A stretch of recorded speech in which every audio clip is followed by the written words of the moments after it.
Welcome back to our first what if of 2023. And I know I've not uploaded in a long time, and especially this what if. Because this what if is a what if from last year, which is what if Avatar Aang had a twin brother.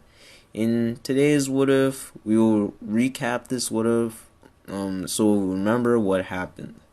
So, basically, in this what if, Avatar Aang had a twin brother named Lion, and they have went on many journeys together and have made friends with other airbenders, with one airbender named Malu, which is a non-canon character adapted into this what if. So, also, I would say that after they recruited Malu, they also recruited Golan, which is an earthbender. They also recruited a earthbender named Golan, and he follows around them with their adventures. So they have made it to the Fire Nation. However, unknown to them, Sozin currently sent soldiers after them. In the tent, Lion discusses with Aang of how they need to start thinking of plans to take out the Fire Lord.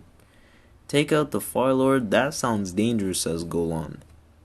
Well, Golan, you could do other things like help us coordinate an attack against the Fire Nation, says Lion. Yeah, but we need to start doing that, otherwise we risk getting caught by the Fire Nation, says Malu. They might be close, and if they do, just make sure you have your guard up, says Lion. As the group then decides to take a break, in the early hours of the morning, ruffling of leaves are heard, which wakes everyone up. What is that sound, says Aang. I have no clue, says Malu. Everyone else thinks it's a Fire Nation soldier, but then they hear a bird. Finally, I think it was just a bird, says Aang. Well, let's go back to sleep. We need the energy to go further into Fire Nation territory, says Lion. Another few hours pass, and they prepare and get ready for their journey as they head further into the Fire Nation. By using a combination of their bending skills, with Golan using earth bending to propel himself to get momentum, they make fast progress. However, suddenly, arrows fly in the sky as an archer begins to rain arrows upon them. An arrow grazes Golan's arm as he suddenly stops. Everyone else realizes that they must band together to defeat the archers as they begin firing more arrows, as the three airbenders create a massive air shield that they move and attack the archers, making them fall from the trees. The group then begins to flee. An archer arises from a bush as they are heading west, and then says, I will track them and call reinforcements under Sozin's command. The group then finds a place to rest, as Golan then says, that was close. Maybe we should turn back. Lion then says, we have made so much progress, we can't turn back now. Also, do you have a map on this place to see where we're going?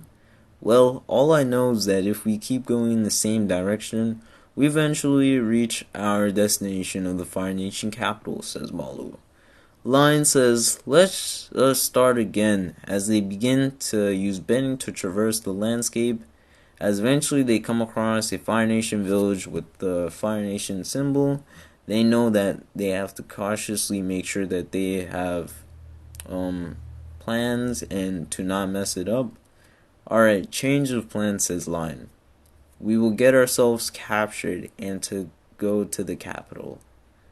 A lot of time has passed since they left camp, and they eventually set up another camp to plan for the night ahead.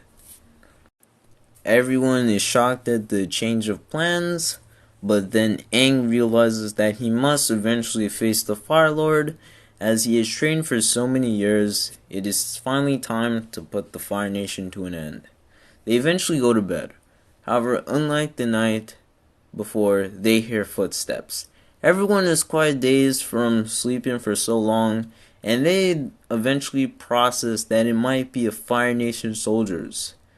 However, outside the tent, eventually the invaders surround them as Fire Nation soldiers begin to close in on them. Finally, the archer has managed to surround them and capture them. As they handcuff Team Avatar, they communicate their next plan to go to the Fire Nation, knowing that if they do not get separated, each one of them has a plan to survive. One of the soldiers says, "It's the Avatar. We have finally managed to capture the Avatar. And tell Fire Lord Sozin that we also captured the remaining airbenders, and one seems to be one of their friends."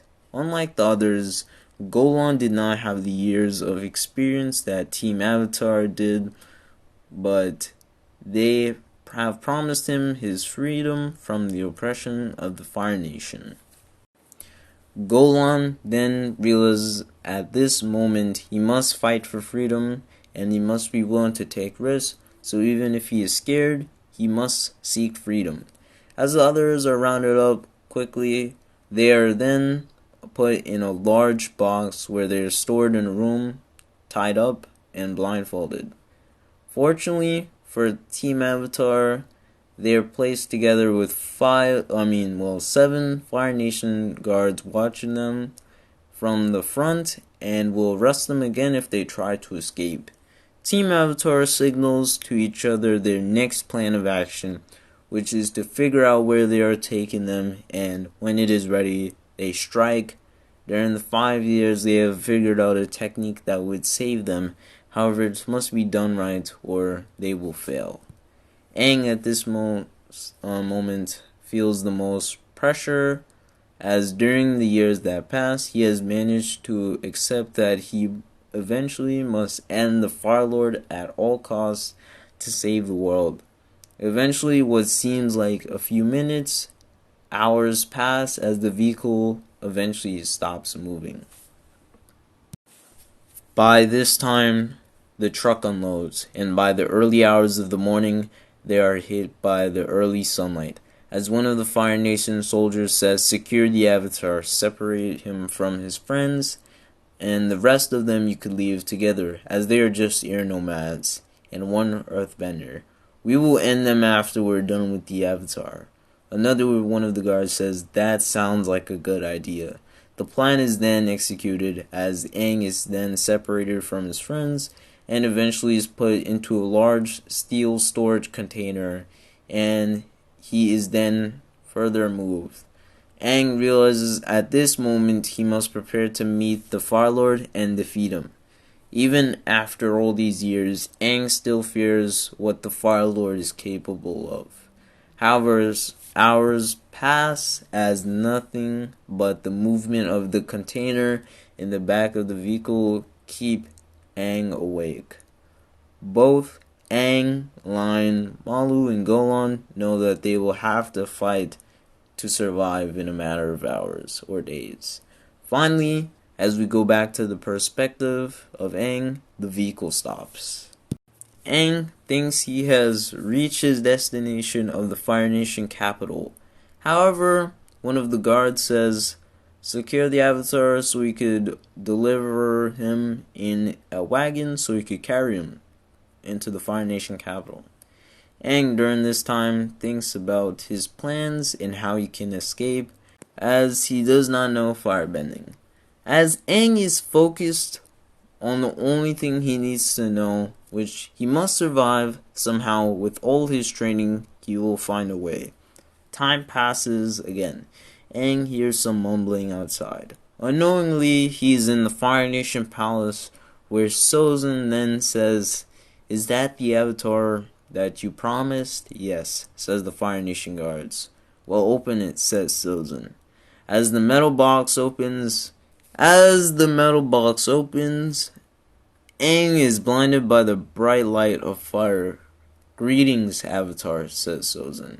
"You have spent the last few years hiding from me, and today is the day where it finally ends." With you out of my way, the Fire Nation will become the most prosperous nation in the world. Is there anything you would like to say, Avatar? As the guard untapes the Avatar's mouth, Aang says, I'm ready to take you on. You will not hurt another soul, says Aang.